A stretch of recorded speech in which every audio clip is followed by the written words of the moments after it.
श्रीगंगानगर जिले की सादुल शहर में समर्थन मूल्य पर गेहूं खरीद को लेकर उठे विवाद के बीच व्यापार मंडल और क्रय विक्रय सहकारी समिति के अध्यक्ष पर भारी मात्रा में बारदाना वितरण में अनियमितता के आरोप लगाए गए हैं। व्यापारियों का आरोप है कि बारदाना वितरण में पारदर्शिता नहीं बरती गई और कुछ लोगों को प्राथमिकता दी गई, जबकि कई पात्र व्यापारी इससे वंचित रह गए। हालांकि इन आरोपों पर समिति अध्यक्ष ने अपनी सफाई देते हुए कहा कि बारदाना वितरण का कार्य उन्होंने नहीं किया है। उन्होंने बताया कि समिति की ओर से केवल 15 से 20 हजार बारदाना किसानों को उपलब्ध कराया गया, जबकि शेष वितरण का कार्य व्यापार मंडल द्वारा किया गया। जो व्यापार मंडल ने बारदाना वितरण किया है वो बिल्कुल बुरी तरह बंदरबाट हुई है। फर्स्ट या सेकंड 2 राउंड थे, उनमें कुछ पता जरूर चला कि इतने परसेंटेज मिल रहे हैं। उसके बाद किसी को पता नहीं, कोई जिम्मेवारी नहीं ले रहा, कोई किसी का नाम ले रहा है, कोई किसी का नाम। कभी कहते हैं चेयरमैन मुनसफ अली जी को ने 80,000 गट्टे रखे हैं, कभी किसी का नाम ले रहा है, कभी किसी का नाम ले रहा है, तो वो समझ से बाहर है और जिम्मेवारी कोई नहीं ले रहा। तो इसको हमारे अध्यक्ष से भी रिक्वेस्ट, कल परसों मीटिंग भी हुई थी, उसमें बोला भी था, बिल्कुल वो बैठे रहे, कोई उनसे जवाब नहीं आया और दूसरों से भी नहीं आया। तो कोई व्यापारी संतुष्ट नहीं है अब की बार बारदाने के वितरण से, और न उनको पता है, लिस्ट मांगी तो एक्यूरेट लिस्ट भी नहीं मिल रही किसी को। तो क्या मुनसफ अली जी ने कोई इस तरह के गट्टे बांटे हैं, आपकी जानकारी में है कैसा? देखो जी, हमें मुनसफ अली जी का क्या है कि हमारी मिसेज खुद की डायरेक्टर है कोऑपरेटिव सोसाइटी में, लेकिन कोई जमींदारों को कुछ दिए उन्होंने, लेकिन मेरी नजर में तो 80,000 गट्टों का वितरण भी उन्होंने नहीं किया होगा।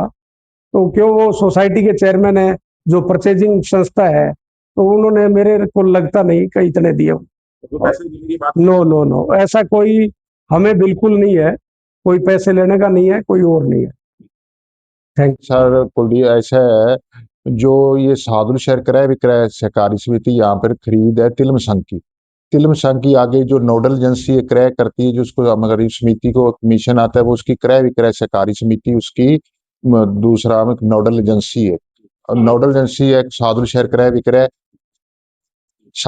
क्रय विक्रय उसकी नोडल एजेंसी है।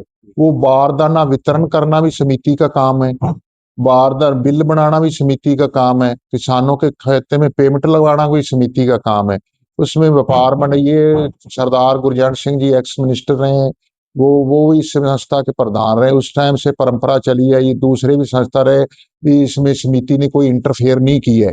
भी जो बारदाना हमेशा ही व्यापार मंडल बांटता है, हमने भी व्यापार मंडल को, मेरा ये 3रा कार्यकाल है कनक के गेहूं का, जो सीजन का 3रा साल है हमने भी कोई नई परंपरा नहीं जो व्यापार की वजह रही। बारदाने वितरण की, बारदाने से वितरण से 20-15 हजार गट्टे जो 200-600 करके हमने किसानों को दिए, और किसान जो है वो इलाके के किसान आए, सभी के व्यक्तिगत है, और किसानों को दिए, ना कि हमने किसी को ब्लैकमेलिंग करके। जो रोप निरा वो बिल्कुल निराधार है।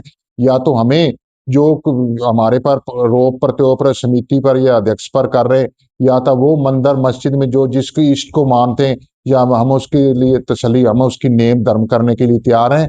किसी लोभ लालच में बिल्कुल नहीं। एलिगेशन है पार्टी वाई कि ये झूठा प्रचार और प्रसार कर रहे हैं, बिल्कुल ये बारदाना हमारे समिति का हक है और मैं समिति का चेयरमैन हूँ। ये हमारा तो आपने 15-20 हजार गट्टे दिए किसानों को, वो भी किसानों को दिए? किसानों को दिए जी, किसानों को। सारा जो बारदाना वितरण व्यापार मंडल ने की है, उसमें हमारा कुछ नहीं, लेन देन नहीं है।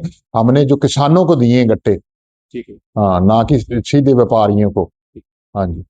व्यापार मंडल अध्यक्ष ने कहा कि उनके स्तर पर बारदाना का वितरण नियमानुसार किया गया है और किसी प्रकार की अनियमितता नहीं बरती गई। उन्होंने कहा कि यदि किसी व्यापारी या किसान को किसी तरह की परेशानी या शिकायत है तो सभी संबंधित पक्ष बैठकर आपसी संवाद के माध्यम से उसका समाधान निकाल सकते हैं। जो बारदाना मार्केट में बटा है वो बिल्कुल शेयर वाइज बटा हुआ है। अगर फिर भी किसी को इतराज है तो बैठ के मिलके इसको समस्या सुलझा